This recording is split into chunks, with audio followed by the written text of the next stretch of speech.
Just when you think this crypto crash caused by the FTX collapse can't possibly get worse, it totally does. So in case you didn't know, FTX, which was the second largest crypto exchange in the world, filed for bankruptcy on November 11th. The first findings from these procedures were just released to us, and I gotta say, a lot of the things here are just absurd. I'm honestly at a loss for words. You guys need to see this because you really can't make this shit up. So this is part 2 of the previous video I released, which breaks down the entire FTX collapse and drama. So if you want to get up to speed, go check that out first and then come back here. Link will be up here and down below. In this video, I'm going to walk you through all of the highlights, or I guess bloopers, of all the appalling things FTX did to get in this situation, my thoughts of where the industry is headed, and tips that could save you from losing a lot of money. This is just the first round of official information we got, and there will probably be more to follow, so subscribe on YouTube and Twitter if you want to stay up to date. Let's start with who is leading FTX through all this, since the former CEO, Sam Bankman-Fried, or SBF, was fired from his role. It's veteran bankruptcy pro John J. Ray III, who's the newly appointed FTX CEO, and he is one of the most experienced restructuring execs in the world with over 40 years of experience. This is the guy that oversaw the bankruptcy of Enron, the largest bankruptcy in US history at the time, in addition to many other high-profile cases. He said the collapsed crypto exchange was the worst corporate failure he's ever witnessed. And again, he's seen a lot of bad stuff. So in a bankruptcy filing, the first thing that comes out is the first day affidavit.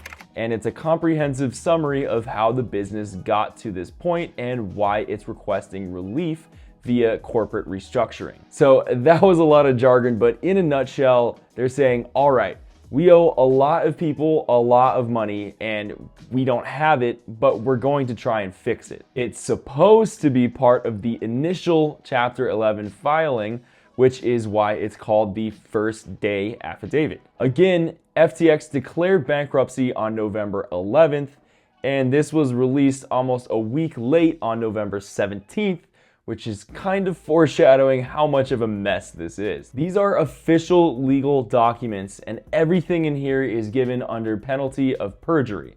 So basically, if you lie, you go to jail for a very long time. You undercook fish, believe it or not, jail. Here's some of what Ray wrote in the absolutely ridiculous bankruptcy filing. Never in my career have I seen such a complete failure of corporate controls and such a complete absence of trustworthy financial information as occurred here. So that's a pretty wild statement to start out this legal document with. Next, quote, I have been provided with an unaudited consolidated balance sheet for the WRS silo, which WRS silo is essentially what they're calling FTX US, as of September 30th, 2020, which is honestly not that long ago, which is the latest balance sheet available. The balance sheet shows $1.36 billion in total assets as of that date.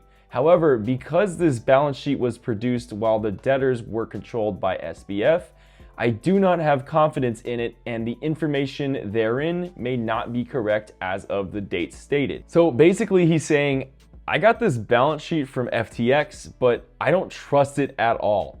And then goes on to explain why he doesn't trust it. Here are just a few examples of the chaos and mismanagement he described. He explains there was not really any corporate governance. Quote, I understand that many entities, for example, never had board meetings, which means they didn't have any directional oversight besides what SBF, a 30-year-old with relatively little experience, was telling them to do. Ray also stated that there is a severe lack of financial records. Quote, FTX did not maintain centralized control of its cash.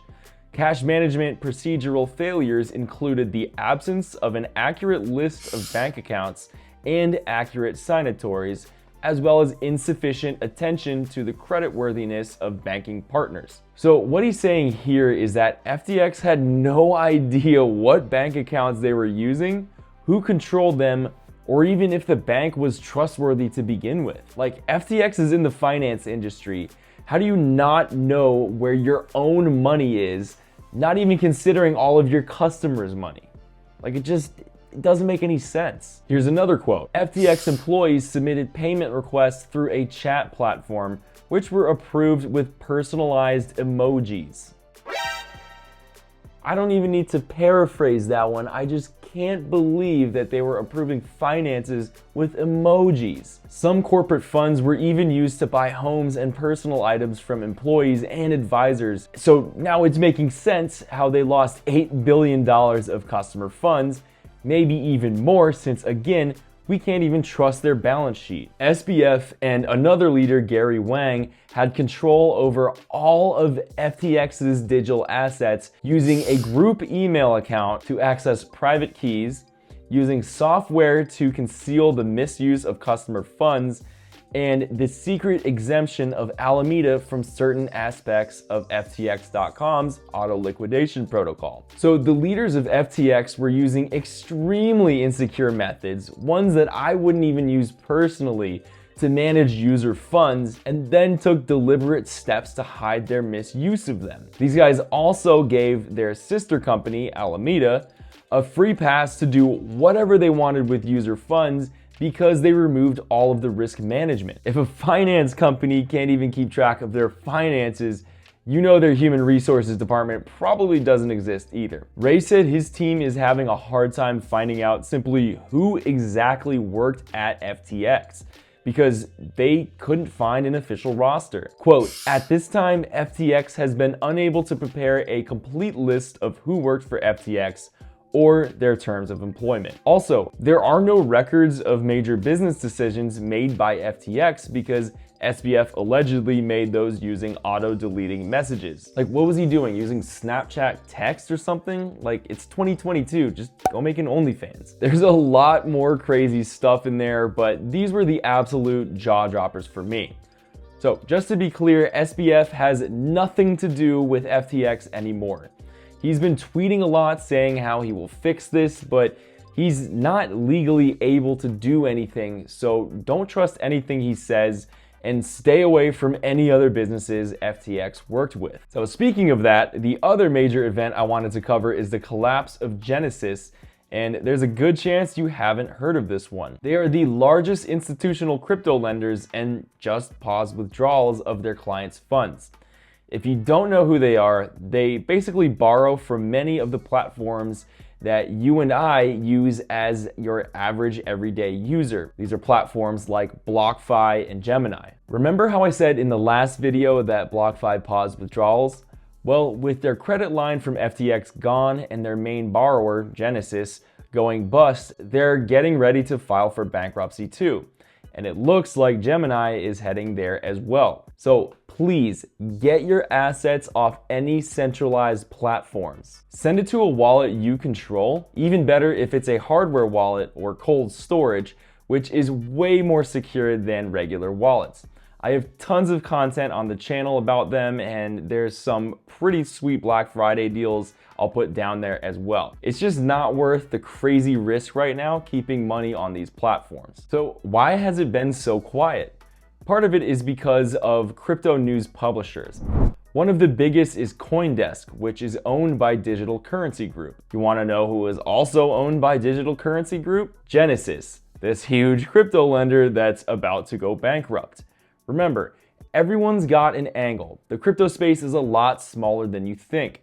Don't blindly trust what any source says. Don't trust CEOs who apparently don't even know how to run a company, and don't trust influencers getting paid millions of dollars to promote these companies. Don't even blindly trust me. I'm a human and I make mistakes. Crypto was created to put users in control of their finances, and when we use these centralized platforms, it's no different than putting money in a regular old bank account, except it's way different because there are no rules on what these platforms can or can't do with your money. So of course, a lot of them get greedy and end up losing it. So if you really want to support the industry, don't hold your assets on any of these platforms. Don't use crypto as an unregulated bank. Use the blockchain as it was intended, with you and only you in charge of your money. I have tons of videos on the channel that show you everything from how to safely buy, store, and use crypto, so please check those out using the links down below. Let me know your thoughts, and again, if you need someone to talk to, I'm here for you. Happy Thanksgiving. I'm grateful to have you guys enjoying the content that I work so hard to make. And I appreciate you guys sticking with me these last few months since I haven't been able to upload as much. This has been the absolute busiest time of my life. I've been traveling a lot for weddings, birthdays, and other events, like going to Miami, Hawaii, Cabo, New Orleans, Italy, and Spain. I'm back now aside from the holidays with my family, so I'll upload much more consistently. Thank you so much for watching. If this helped you, I'd appreciate you leaving a like and might as well subscribe while you're down there to help spread this useful information. Stay safe out there, and I'll catch you in the next one. Take it easy.